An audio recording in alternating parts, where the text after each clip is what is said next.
श्रीमद् भगवद गीता विमर्श प्रथमाध्याय श्लोक संख्या 1-12 से आगे चलते हैं।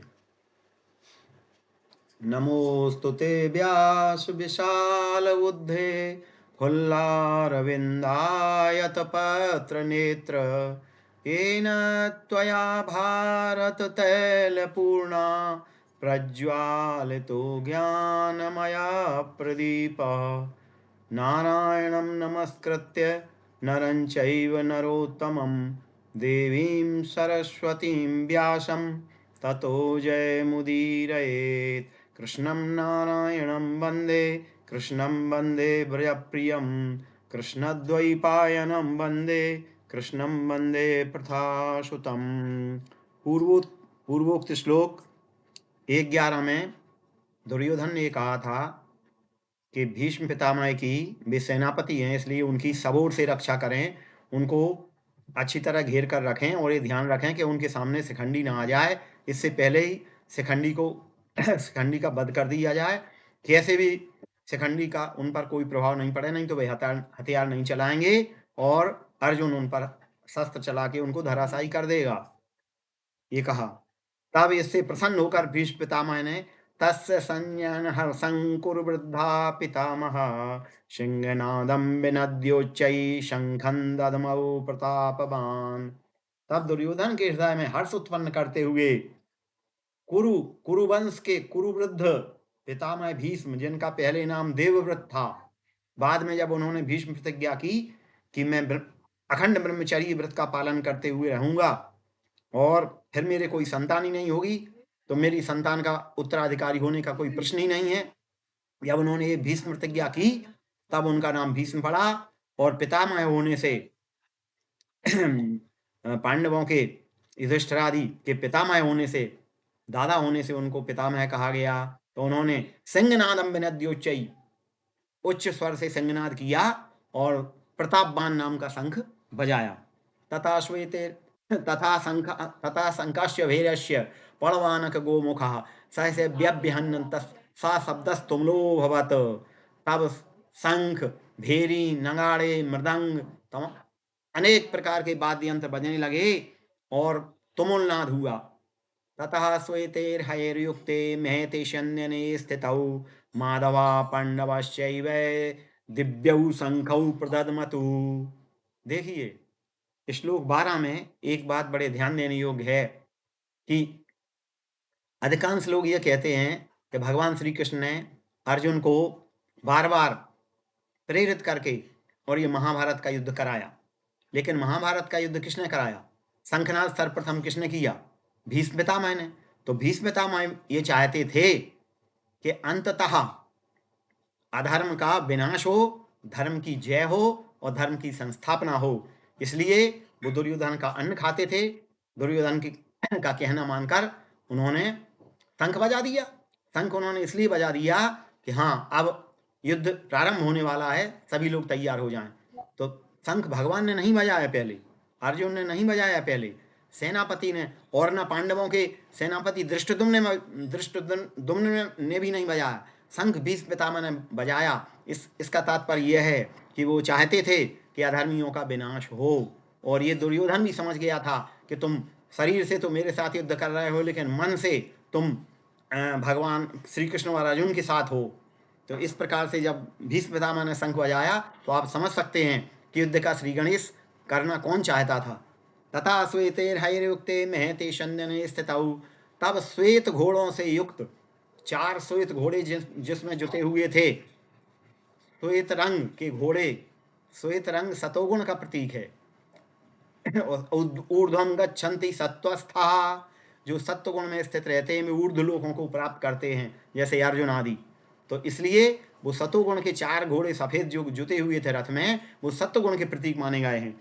और महति शयने स्थितौ, शयन की क्या विशेषता है? उस अर्जुन के रथ की क्या विशेषता है? वो महति माने बहुत बड़ा था, बहुत बड़ा रथ था वो अग्नि देवता ने उनको प्रदान किया था। तो वो बहुत बड़ा रथ था, इतना बड़ा रथ था कि उसमें 4 घोड़े तो जुटे हुए थे, उसमें 9 गाढ़ी पहले बैलगाड़ी चलती थी या तांगे समझ लो, इतने 9 गाड़ियों के बराबर अस्त्र शस्त्र आ सकते थे, इतना बड़ा था अर्जुन का रथ। और उस पर एक दिव्य रक्त वर्ण की ध्वजा लहरा रही थी, उस पर हनुमान जी विराजमान थे। महते स्यंदन स्थित, स्यंदन माने वो रथ। रथ की अनेक विशेषताएं बताई गई हैं महाभारत में। रथ की विशेषता ये थी कि उसमें 4 जो चक्र थे, वो चक्र में से अगर एक चक्र टूट भी जाए तो दोबारा वो चक्र दूसरा उत्पन्न हो जाता था स्वतः अपने आप ही। और अगर एक कोई घोड़ा घायल हो जाए, काम न कर सके, चले नहीं, रथ न चला सके, तो उसकी जगह दूसरा घोड़ा अपने आप प्रकट हो जाता था। और रथ किसी भी प्रकार से बाधित नहीं होता था, रथ गतिमान ही रहता था, अवरुद्ध नहीं होती थी उसकी रथ की गति। तो तात्पर्य ये कि वो रथ की अनेक विशेषताएं थीं। तो ऐसा कभी वैसे हुआ नहीं, पूरे महाभारत के युद्ध में 18 दिन नहीं हुआ, ना तो कोई चक्र टूटा रथ का, और ना घोड़ा ही घायल हुआ, ना घोड़े दूसरे घोड़े आने की आवश्यकता भी नहीं पड़ी। और उसकी रथ की रक्षा कौन कर रहे थे? हनुमान जी महाराज, जो ऊपर रथ पर बैठे हुए थे। उन्होंने रथ को कभी पीछे नहीं होने दिया। इसीलिए भगवान ने उनका आह्वान करके, और अर्जुन ने उनका, वे अर्जुन के सखा हैं, इसलिए आए और वो रथ पर विराजमान हो गए। तो रथ कभी भी पीछे नहीं हुआ। एक बार कर्ण ने बहुत जोर से हुंकार भी की और इतने शस्त्र अस्त्र की वर्षा की कि भगवान भी बच गए, और बचते रहे, भगवान में भी लग जाते शस्त्र, अस्त्र भगवान में लग सकते थे, लेकिन बच गए। तो हनुमान जी ने फिर बहुत जोर से हुंकार की, तब कर्ण आदि परास्त हो गए, परास्त होकर दूर भाग गए। पूरी कौरवों की सेना भयभीत हो गई, कंपित हो गई। तो इस प्रकार फिर उसके बाद उस स्यंदन में बैठे हुए माधव और पांडव, पांडव अर्जुन का ही पर्याय है। पांडव वो भगवान युधिष्ठिर को भी कह सकते थे, लेकिन नहीं, सारे बल, सारी भक्ति, सारा समर्पण अर्जुन का था, इसलिए वो अर्जुन को अपना ही स्वरूप मानते थे। पांडवानाम धनंजया, पांडवों में मैं धनंजय हूँ, पांडवों में युधिष्ठिर नहीं, पांडवों में धनंजय हूँ, भगवान कहते थे। तो दोनों ने दिव्य शंख बजाए। पांचजन्यम हृषिकेशो देवदत्तन धनंजया, पौंडंदमऊ महाशंखम भीम कर्मा प्रकोदरा। भगवान ऋषिकेश ने, ऋषिकेश भगवान का नाम है। ऋषि का अर्थात इंद्रियां, और इंद्रियों के स्वामी अर्थात जिनका 10 इंद्रियों और मन 11वें मन समेत सब पर पूर्ण नियंत्रण था, ऐसे अपनी इंद्रियों पर नियंत्रण करने वाले भगवान ने पांचजन्य नाम का शंख बजाया। पांचजन्य नाम शंख का नाम इसलिए पड़ा कि वो पंचजन नामक के राक्षस को मार के प्राप्त किया गया था। तो पंचजन नाम का राक्षस उसमें रहता था, भगवान ने उसका वध किया, निकाल के उसको मारा और पंचजन शंख प्राप्त किया। और देवदत्तन धनंजया, और धनंजय ने देवदत्त नाम का शंख बजाया। देवेन दत्तः इति देवदत्तः, देवताओं द्वारा प्रदत्त वो शंख भी दिव्य था। तो उनके शंख कैसे थे? दिव्य, दैवी शंख थे। दैवी शंख इसलिए कहा कि जब भगवान का जन्म कर्म च मे दिव्यम, भगवान का जन्म कर्म दोनों दिव्य हैं, तो शंख तो दिव्य होते ही ठहरे। इस प्रकार उन्होंने दिव्य शंख बजाए। अनंत विजयम राजा कुंती पुत्रो युधिष्ठिरः, नकुला सहदेवश्च सुघोष मणि पुष्पकौ।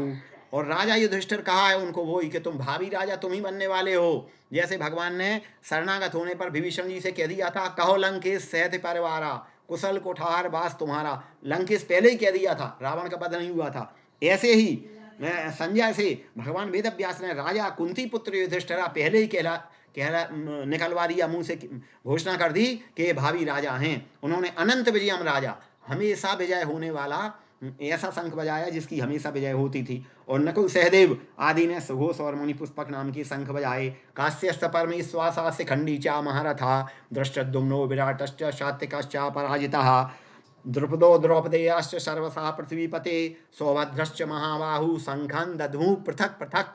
इन सभी वीरों ने भी अपने अपने शंख बजाए। राजा द्रुपद ने, द्रौपदी के 5 पुत्रों ने, और सौभद्रश्च, सौभद्र यानी सुभद्रा के पुत्र अभिमन्यु ने, जो कि महाबाहु था। अभिमन्यु कैसा था? महाबाहु। महाबाहु ये बहुत बड़ा विशेषण होता है। महाबाहु का मतलब होता है आजानुबाहु, जिसकी घुटनों तक भुजाएं हों। ये विशेषण केवल भगवान के लिए प्रयुक्त होता है, और भगवान ने अर्जुन के लिए प्रयुक्त किया कि भगवान अर्जुन भी भगवान का ही स्वरूप थे। और यही विशेषण अभिमन्यु के लिए प्रयुक्त हुआ है। उसकी अभिमन्यु की भुजाएं भी घुटनों के नीचे जाती थीं। तो घुटनों के नीचे इसकी भुजाएं होती हैं। भारतीय ज्योतिष शास्त्र के अनुसार वो वीर, सूरवीर होता है, भाग्यशाली, सौभाग्यशाली होकर के वो स्वर्ग लोक को प्राप्त करता है। इसलिए और स्वर्ग से भी ऊपर उठ जाता है, इसलिए उनको महाबाहु कहा गया। सघोषो धार्तराष्ट्राणाम हृदयानि व्यदारयत नमश्च पृथ्वीं चैव तुमलोभि अनुनादयन्। उस घोष ने धार्तराष्ट्राणाम, व्यास जी महाराज ने दुर्योधन दुशासन का नाम तो लिया ही नहीं है गीता में, और भीष्म द्रोण तो बोल ही नहीं पाए कुछ। भीष्म द्रोण का कोई कथन नहीं है प्रथमाध्याय में पूरी गीता में कहीं भी, क्योंकि भीष्म क्या बोलते बेचारे, अपना समूह लिए भीष्म दोनों बैठे रह गए, क्योंकि उन्होंने सभा में कुलवधु को का वस्त्र हरण होते हुए देखा था और चुपचाप बैठे रहे थे, कुछ नहीं बोल सके, उनके पास बोलने के लिए कोई शब्द ही नहीं है। तो भीष्म दोनों निशब्द बैठे रहे, और उन धार्तराष्ट्र नाम माने धृतराष्ट्र के पुत्रों ने कौरवों के हृदय विदीर्ण कर दिए, ऐसे शंख बजे, तुमलो भी अनुनादयन अथ व्यवस्थान दृष्ट्वा धार्तराष्ट्रान कपिध्वजा। धार्तराष्ट्रान कपिध्वजा, ऐसी व्यवस्था देख करके कपिध्वज अर्जुन, जिसके ध्वज पर कपि विराजमान थे। हनुमान जी का नाम गीता में केवल एक जगह आया है, एक ही स्थान पर आया है, वो आया है प्रथमाध्याय के 20वें श्लोक में। वैसे गीता जी में सभी देवताओं के भगवान मुख भगवान के नाम आए हैं, ब्रह्मा विष्णु महेश राम सबके आए हैं, भगवान शिव का आया है, और हनुमान जी का नाम भी केवल एक स्थान पर आया है, एक 20 में, वो है कपि। कपि कर हृदय विचार दीन मुद्रिका डार तब, सुन कपि जन मानहु जियऊना तुम ते प्रेम राम के दूना। कपि अर्थात हनुमान जी महाराज। और हनुमान जी महाराज कौन है? हनुमान जी महाराज के आनंद रामायण में 12 नाम हैं। हनुमान जी सुनुर्वायु पुत्रो महाबला, रामेष्ठा फल्गुनस्खा पिंगाक्षोमित विक्रमः उदधि कमनश्चैव दशग्रीवस्य दर्पः लक्ष्मण प्राणदाता च सीता शोक विनाशनः। हनुमान जी महाराज का एक नाम है फल्गुन सखा। फल्गुन सखा अर्थात वो अर्जुन के सखा हैं, इसलिए अर्जुन के रथ पे ऊपर भगवान ने उनको बैठा लिया है कि तुम इस रथ को कभी पीछे मत होने देना। तो हनुमान जी महाराज रथ पर विराजमान हैं, तो वो रथ कभी पीछे नहीं हटा। इतना कह करके मैं ये भगवत गीता रूपी पंचम पुष्प भगवान श्री कृष्ण के चरणारविंदों में सादर समर्पित करता हूँ। तत्कुरुष्व मदर्पणम। श्री कृष्णार्पणमस्तु।